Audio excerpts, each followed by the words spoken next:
आप सभी को बहुत बहुत नमस्कार। A very good morning to all of you. कल के टॉपिक में हम लोगों ने डिफेक्ट को ख़त्म कर दिया, यानी कि Schottky, Frenkel, vacancy, interstitial, metal excess, metal deficiency, impurity, stoichiometric, non stoichiometric. ये सारे टॉपिक कल तक के लेक्चर में पूरे हो गए। आज सॉलिड स्टेट का वो हिस्सा सेट करना है हम लोगों को जो उसका लास्ट है, यानी कि कंडक्टर्स, सेमी कंडक्टर्स और इंसुलेटर। ठीक। तो इस टॉपिक में आप लोगों को कंडक्टिविटी, सेमी कंडक्टिविटी और इंसुलेटर, इसके बारे में डिस्कस करना है कि कौन से सॉलिड कंडक्टिविटी रखते हैं, कौन से सेमी कंडक्टिविटी रखते हैं और कौन से कंडक्टिविटी नहीं रखते हैं, यानी कि इंसुलेटर होते हैं। अगली बात क्या है कि ये पूरा फिनोमेना डिपेंड करता है इलेक्ट्रॉन के ट्रांजिशन पर। देखिए भाई, कंडक्टर वो होता है जहां पर इलेक्ट्रॉन का ट्रांजिशन आसानी से होता हो। ठीक, कंडक्टर वो है जहां इलेक्ट्रॉन का ट्रांजिशन आसानी से होता हो। इंसुलेटर वो है जहां पे इलेक्ट्रॉन का ट्रांजिशन या इलेक्ट्रॉनों की गति या इलेक्ट्रॉनों का मूवमेंट आसानी से नहीं होता है। तो और सेमी कंडक्टर वो है जहां पर इलेक्ट्रॉनों का ट्रांजिशन और ये सारी प्रोसेस होंगे तो, लेकिन लेकिन उनका जो प्रोसीजर होगा वो उतना फास्ट नहीं होगा। यानी कि फास्ट इन द सेंस, उसके लिए हमें कोई एक्सटर्नल एनर्जी उसे प्रोवाइड करनी ही पड़ेगी। तो ये एक सिंपल सा थ्योरी है कंडक्टर, सेमी कंडक्टर्स की। इस चैप्टर में उसे आपको पढ़ना है इलेक्ट्रॉन ट्रांजिशन के बेसिस पर ही। स्टार्ट करते हैं लेक्चर आज का। ये देखिए,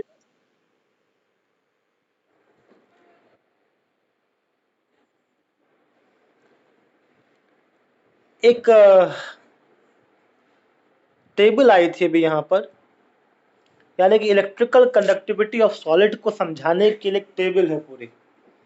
वो टेबल क्या दिखाती है कि जो आप ये एक पूरी स्केल देख रहे हो, ये स्केल एक्चुअल में डिनोट करती है कंडक्टिविटी को, चालकता को। भाई, चालकता जिसमें विद्युत का प्रवाह होता हो उसको सुचालक कहते हैं या कंडक्टर कहते हैं। इंसुलेटर जिसमें विद्युत धारा का प्रवाह बिल्कुल ना होता हो उसको कुचालक कहते हैं। और सेमीकंडक्टर यानी कि अर्धचालक जिसमें विद्युत धारा का प्रवाह होता तो है लेकिन किसी न किसी बाह्य कारण के उपस्थिति में होता है। ठीक है, यानी कि उसको ऊर्जा देने पर, उसको प्रकाश देने पर सेमीकंडक्टर यह कार्य करते हैं। अब आपको इसी चीज को देखना है यहाँ पर कि इस स्केल में आप देख रहे हो, यहाँ इस स्केल की यूनिट होगी ओम मीटर इनवर्स। इसकी यूनिट क्या होगी भाई, आप फिजिक्स में पढ़े होगे या पढ़ोगे आगे कि चालकता की यूनिट कंडक्टिविटी बराबर होती है रेजिस्टेंस अपॉन लेंथ, ऐसा जहाँ तक मुझे याद आ रहा है। तो रेजिस्टेंस का मात्रक होता है ओम और लेंथ का हो मीटर, सेंटीमीटर, आप जो लेना चाहो। तो कंडक्टिविटी या चालकता का मात्रक ओम इनवर्स और मीटर इनवर्स, जहां तक मेरे ख्याल वही होता है। तो ये उसका मात्रक होगा जिसके लिए कंडक्टिविटी का मान कम होगा। जैसे यहाँ पर आप देख सकते हो लिखा है -20 और यहाँ लिखा है 7। तो -20 से 7 बढ़ते बढ़ते कंडक्टिविटी लगातार क्या होगी, बढ़ती चली जाएगी। इतनी बात क्लियर है। जिस भी यौगिक की कंडक्टिविटी बहुत ज़्यादा होगी या जो कंडक्टर होंगे उनको आप कहाँ रखोगे, इस रेशियो में। जो इंसुलेटर होंगे यानी जिनकी कंडक्टिविटी बहुत कम है उनको आप इस रेशियो में रखोगे, और जिनकी कंडक्टिविटी ना बहुत ज़्यादा ना बहुत कम है उनको इस स्थान पर रखा जाएगा। ठीक, वीडियो में देखते हैं आगे। ये देखिएगा, 10⁻⁻20 ohm inverse metre inverse, 10⁻7 ohm inverse metre inverse, ये कंडक्टिविटी का मात्रक हुआ। इस आधार पर सॉलिड को 3 और कैटेगरी में कैटेगराइज किया गया। वो 3 कैटेगरी आपकी बन जाएंगी। पहला कंडक्टर, दूसरा बनेगा इंसुलेटर और तीसरा बनेगा सेमीकंडक्टर। कंडक्टर, इंसुलेटर, सेमीकंडक्टर, आपको इसके बारे में मालूम है, अभी मैंने बताया। कंडक्टर वो होते हैं जिनकी कंडक्टिविटी बहुत ज़्यादा और इनकी कंडक्टिविटी 10⁴ से 10⁷ ओम इनवर्स मीटर इनवर्स तक होती है। इंसुलेटर वो जिनकी कंडक्टिविटी बहुत कम, तो उनका लिए वैल्यू 10⁻⁻20 से 10⁻⁻10 ओम इनवर्स मीटर इनवर्स तक जाती है। अब बात आती है सेमीकंडक्टर की, जिसकी कंडक्टिविटी ना तो कंडक्टर जितनी बहुत अच्छी और ना ही इंसुलेटर जितनी बहुत खराब, उसको हमने कहा रखा है दोनों के बीच में, यानी कि 10⁻⁻7 से 10⁴ ओम इनवर्स मीटर इनवर्स। ठीक, तो ये एक जनरल इंट्रोडक्शन है कि कंडक्टर का कितना होता है, सेमीकंडक्टर का और इंसुलेटर का। और अक्सर पूछता है ये वैल्यू अक्सर पेपर में पूछता है। कंडक्टर को दो पार्ट में डिवाइड किया गया, मेटेलिक कंडक्टर और इलेक्ट्रोलाइटिक कंडक्टर।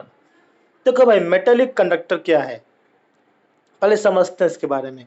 मेटेलिक कंडक्टर एक ऐसी स्टेट है जो धातुओं के लिए है, यानी कि मेटल मतलब क्या, धातु, कंडक्टर मतलब क्या, सुचालक। ये धातुओं के लिए है कि भाई धातुओं में कैसे कंडक्टिविटी होती है। और कंडक्टिविटी होने का सिंपल सा रीजन है, या तो उसके पास इलेक्ट्रॉन हो, क्योंकि देखो भाई, अगर इलेक्ट्रॉन फ्री होगा, एक मुक्त इलेक्ट्रॉन होगा, तो वो मुक्त इलेक्ट्रॉन पूरे कंडक्टर में, पूरे मेटल में आसानी से गति करेगा। जब वो गति करेगा तो वो कंडक्टिविटी को पैदा करेगा। लेकिन एक दूसरा तरीका क्या हो सकता है कि उसमें प्लस माइनस चार्ज हो भाई। देखिए ये कंडीशन, तो देखते हैं वीडियो में आगे। तो अगर चार्ज पाए जाएंगे तब भी कंडक्टिविटी होगी। और दूसरा, इनका दूसरा नाम क्योंकि इलेक्ट्रॉन की वजह से होता है, इसलिए इनको इलेक्ट्रॉनिक कंडक्टर कहते हैं।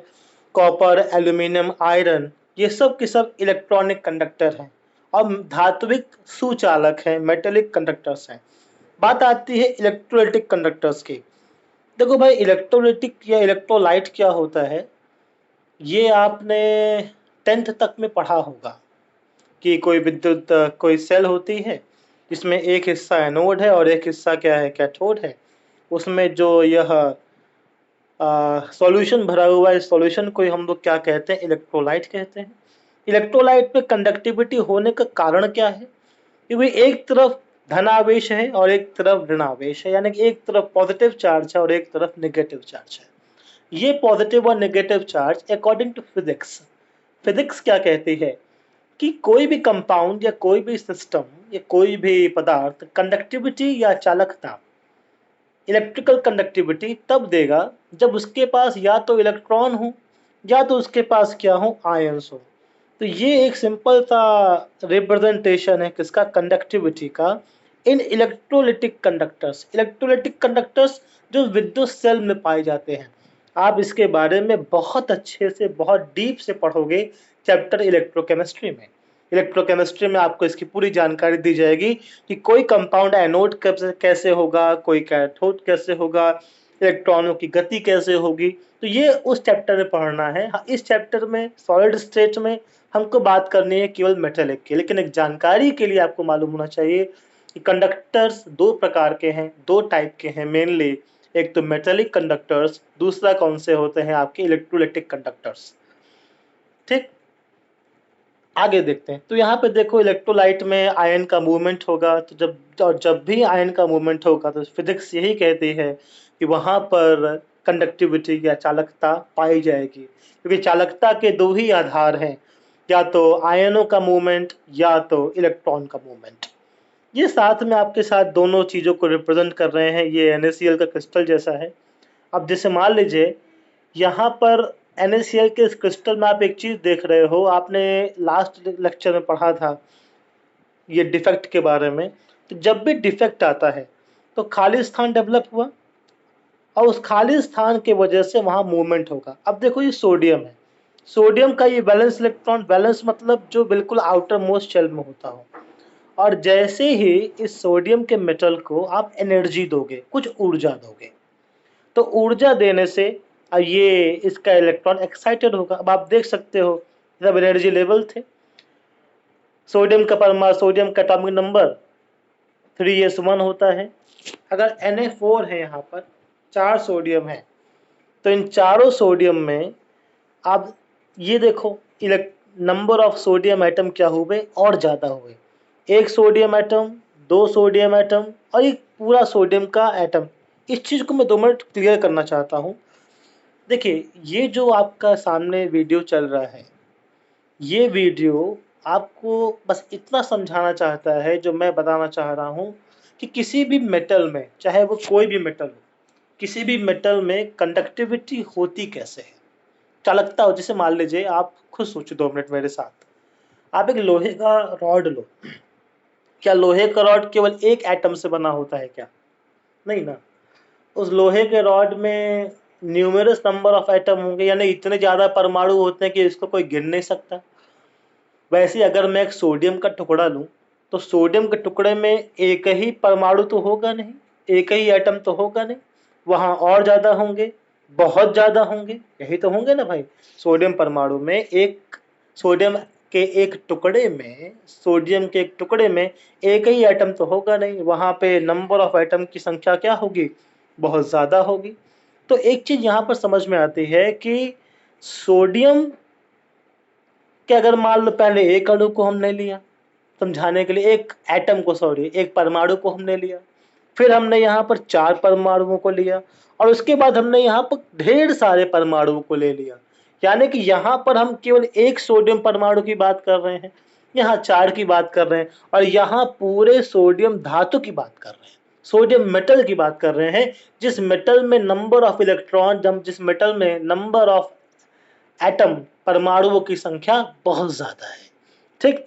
अब एक चीज सोचो, अभी आपने इससे पहले देखा कि सोडियम का परमाणु क्रमांक कितना होता है भाई? 11 होता है। अगर 11 होता है तो उसका इलेक्ट्रॉनिक कॉन्फ़िगरेशन बताइए, वो कितना होगा? 1s2 2s2 2p6 3s1। अगर 3s1 को हमने कुछ ऊर्जा दी, कुछ एनर्जी दी, तो उसका इलेक्ट्रॉन लो एनर्जी लेवल से हाई एनर्जी लेवल पे जाएगा। अभी आप इस चीज को इस वीडियो में देखो, हल्का सा बैक जाओ, ये देखिए यहाँ पर इस जगह सोडियम का ये पूरा एटम है, 1s2 1s2 2s2 2p6 और उसके बाद 3s1। और ये विन्यास देखो 2 8 1, एक बोर का कॉन्फ़िगरेशन है। पहले वाले को फर्स्ट एनर्जी लेवल यानी कि N1, दूसरे वाले को सेकंड एनर्जी लेवल यानी N2, तीसरे वाले को थर्ड एनर्जी लेवल यानी N3। अब जैसा कि किसी भी एटम में इमेजिन किया जाता है, किसी भी एटम में नंबर ऑफ शेल्स होते हैं, नंबर ऑफ शेल्स, कुछ में इलेक्ट्रॉन रहते हैं और कुछ में इलेक्ट्रॉन नहीं रहते।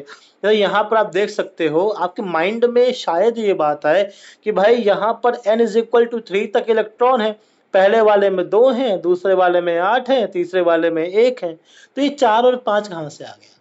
तो भाई एक बात समझ जाइए, जब आप और बड़ी कक्षाओं में जाओगे तो आपको मालूम चलेगा कि किसी भी परमाणु में या किसी भी तत्व के परमाणु में या नाभिक के पास केवल कुछ कक्षाएं तो ऐसी होती है जिनमें इलेक्ट्रॉन रहता है, कुछ शेल्स ऐसी हैं जिसमें इलेक्ट्रॉन रहता है, लेकिन कई शेल्स ऐसी भी होती हैं जिनमें इलेक्ट्रॉन नहीं रहते। तो जिनमें इलेक्ट्रॉन रहते हैं उनको कहते हैं ऑक्यूपाइड शेल। ऑक्यूपाइड मतलब जहां पे इलेक्ट्रॉन ऑक्यूपाई यानी रहता है, और जिनमें इलेक्ट्रॉन नहीं रहते उन्हें कहते हैं अनऑक्यूपाई शेल।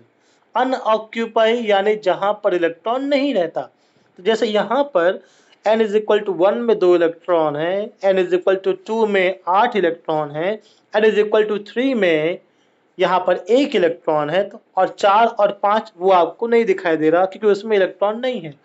अब मुद्दे की बात आइए, अगर मान लो ये इलेक्ट्रॉन है यार, इसको कुछ ऊर्जा मिली, कुछ एनर्जी मिली, अगर ये इलेक्ट्रॉन n=3 यानी कि निम्न अपनी कक्षा से, अपने शेल से हाई एनर्जी पर ना जाए। आपने पढ़ा है क्लास 11th में कि इलेक्ट्रॉन ऊर्जा मिलने पर, एनर्जी मिलने पर लो लेवल से हाई लेवल में ट्रांसफर होते हैं, ये बात आपने पढ़ी है क्लास 11th में।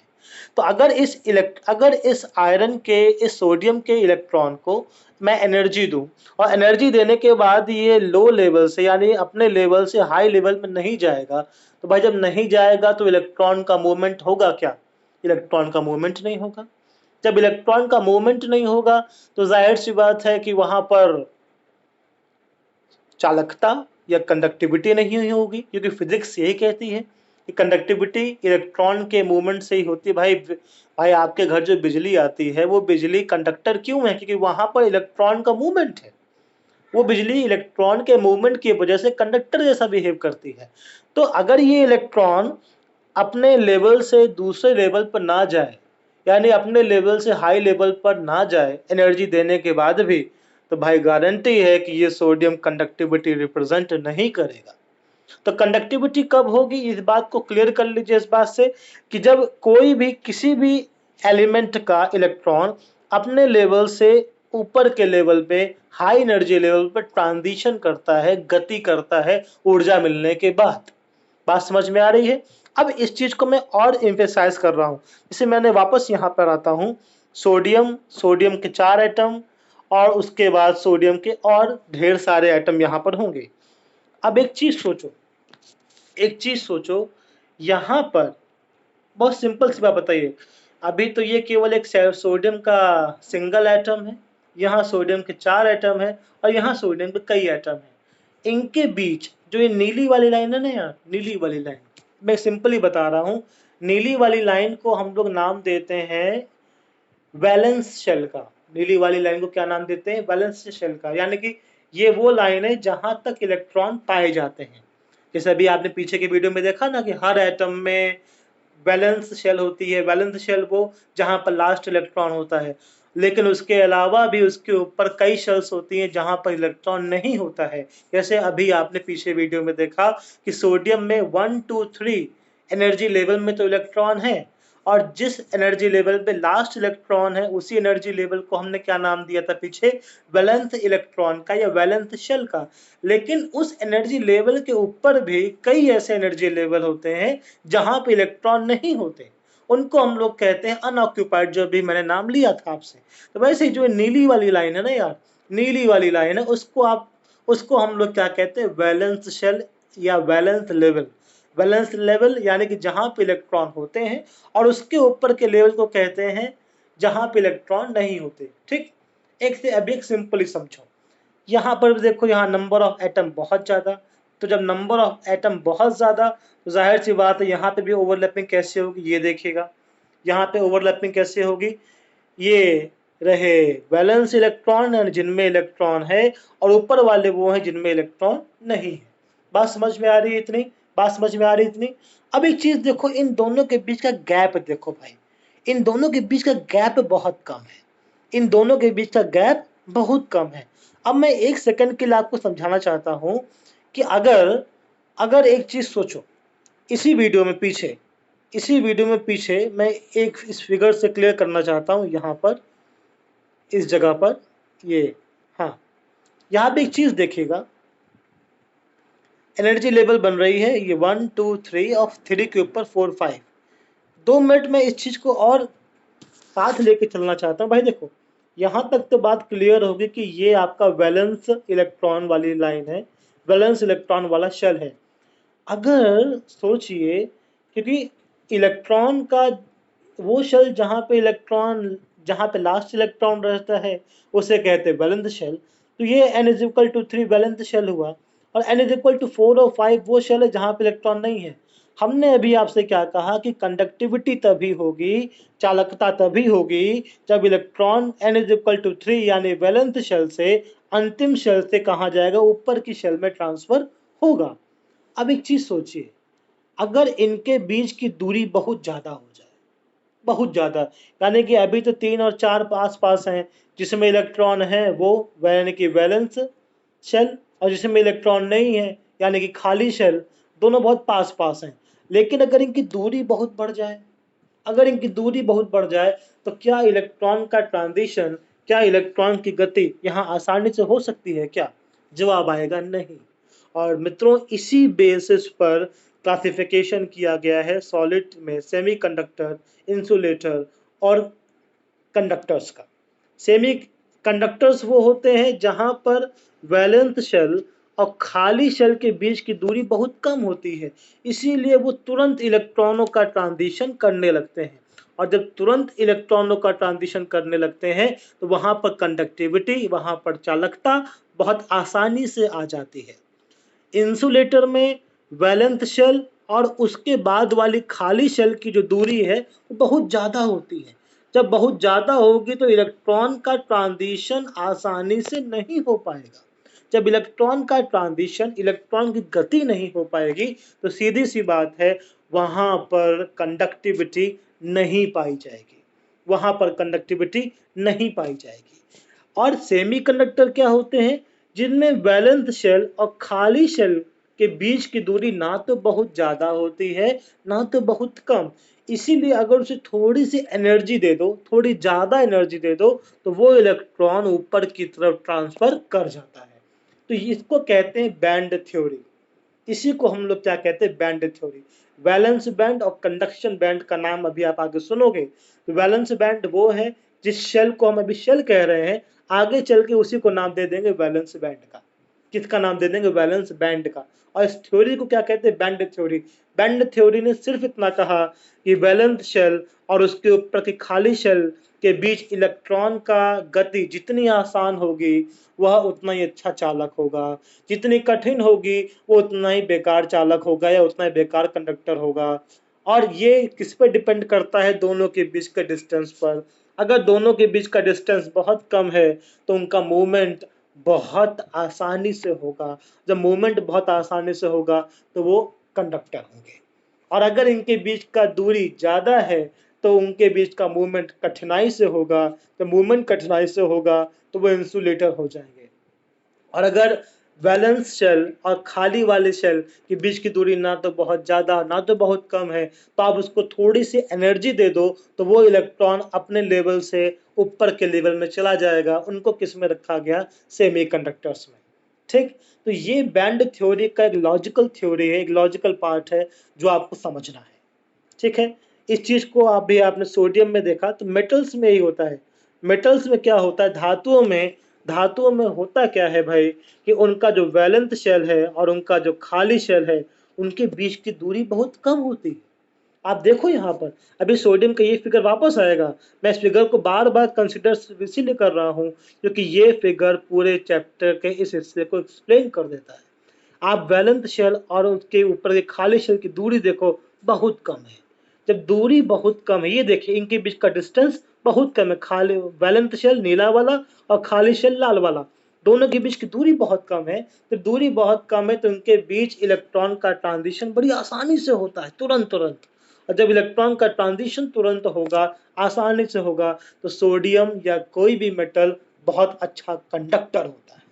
सोडियम या कोई भी मेटल बहुत अच्छा कंडक्टर होता है। तो एक बात जान लीजिए, मेटल में कंडक्टिविटी क्यों पाई जाती है अच्छी? क्योंकि उनमें देखा क्या गया है, उनका जो वैलेंस बैंड है, यानी जो वैलेंस शेल वाला हिस्सा है, और उनका जो कंडक्शन बैंड है, दोनों के बीच की दूरी बहुत कम होती है।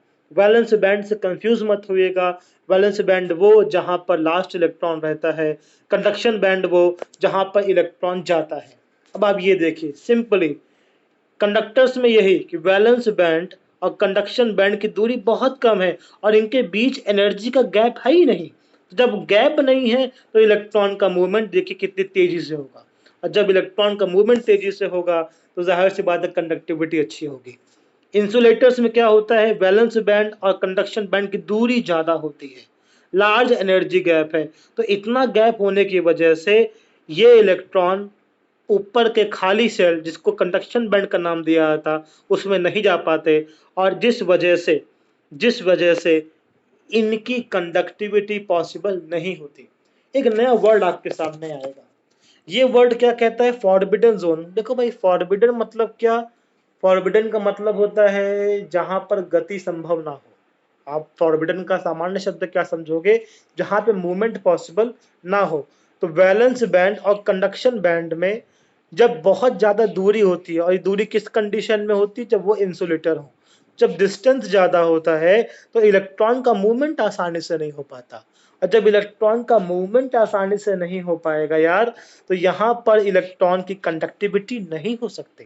और जब कंडक्टिविटी या मूवमेंट नहीं हो सकता तो इसको हम लोग क्या रखेंगे? इंसुलेटर में। और वैलेंस बैंड क्या होता है? इसमें कोई डाउट तो नहीं। वैलेंस बैंड वो जहां पर एलिमेंट का लास्ट इलेक्ट्रॉन रहता है, जैसे सोडियम का 3s1 था।